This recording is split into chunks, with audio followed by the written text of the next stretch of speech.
one of the coolest gauges of any muscle car or classic car is the Tic Toc Tac. And mine was unfortunately not working. So this is something I wanted to get fixed. So I thought I would show you, you can remove this without removing the entire dash.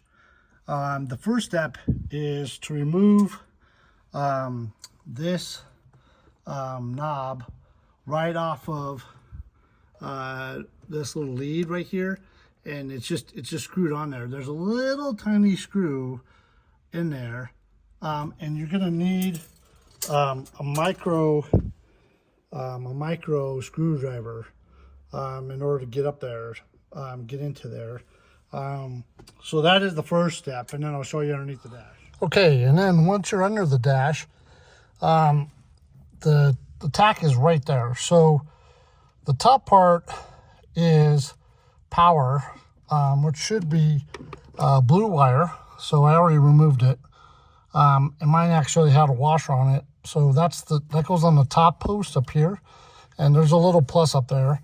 And then this post is the tack, which should be a gray wire, like this one. And again, I already removed it, and it does have this little washer that goes on here. And then the cord, or the clock, sorry, is connected via a plug. So there'll be a plug in here. There's a plug on the other side. It's up in there somewhere. And then there's 3 screws. So there's one on the bottom here. There's one over here. And by the way, those are 5/16 nuts. There's one over here, and then there's one screw way up on top. And if you have a stubby, regular, mine are regular screws. Yours might be Phillips head, but a stubby will actually fit up in there. The other thing is this power cord has been spliced together and is kind of janky. So I'm going to fix this while it's out.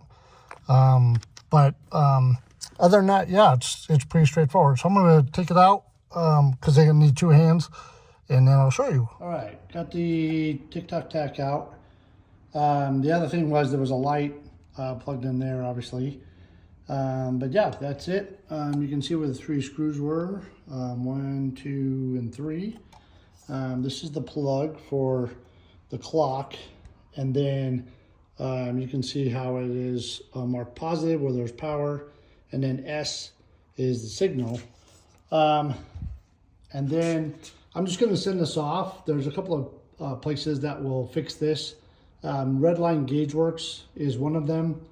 That's one I'm going to send it to, and they actually break open the can here and go in and replace the board and kind of modernize it and stuff. Make it, I think they have like a lifetime or at least a long term guarantee on their work. Instrument Specialties, I contacted them, and they said they won't do repops. Obviously this is a repop with the shiny can. The originals have much older can and numbers stamped all over them, and they are very expensive. So I think for about the same price, which is about $380, $400, you can buy a new repop, new OER repop, or get this one fixed. And again, I'm gonna like to get this one fixed simply because Redline has done a couple gauges for me, and they are top notch. And again, their work is guaranteed for a while. Okay, I got the tack back from Redline Gauge Works. It took about a week is all, from the time I sent it out to the time I received it back. So that was a pretty quick turnaround. They tested it and determined that the tachometer, the board inside, you can barely see it there, actually was fried and not working at all. The clock is totally fine, and obviously all of the decals and stuff are fine. And they added on this male spade connector on the back, which was factory and was supposed to be there. Mine did not have it on there. It had 2 eyelets, one for the power wire and one for the tack. And they said what most likely happened is either the power wire or the tack, or both, it doesn't, who knows, actually touched the can, grounding itself, and that will fry the board. So they wanted to put on that spade connector to get the tack wire up off, the connector up off the can, and then also added on an extra nut to the power positive post to get the power wire up off the can as well. And that will prevent it from grounding itself. The entire gauge, the entire Tic Toc Tac is grounded on the gauge cluster. When you put in those 3 screws, it's grounded there. There is no ground wire. So that probably is what happened, and we added on a couple of preventative measures to help it from happening again. So now it is time to install it. So all right, so obviously the battery's disconnected. I've already switched out the eyelet on the gray wire, which is the tack wire for female spade connector. So that's done. And then the power, again, the positive power wire has an eyelet on it. It's fine, it's ready to go. So the next step is to get the tack installed. Okay, the first thing to do after you get the tack up underneath the dash is to install the clock adjustment knob, and you have to really get this arm through that hole in the lens, and then attach your knob. And again, there is you can see it right there, there's a very small screw that goes on there, and you have to tighten that up. So I tightened it, I left it loose, but it's tight, and that way the gauge will stay.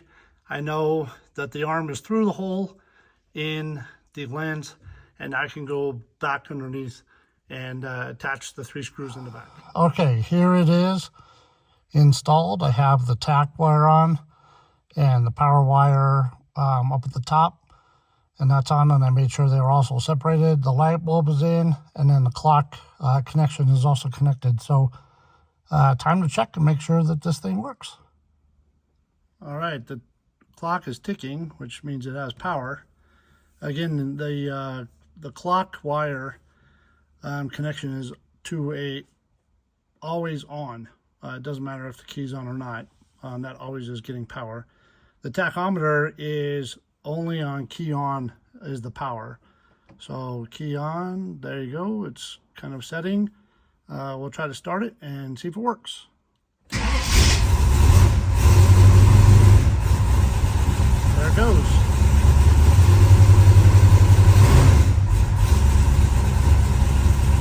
That is one of the coolest gauges in any car. The Tic Toc Tac.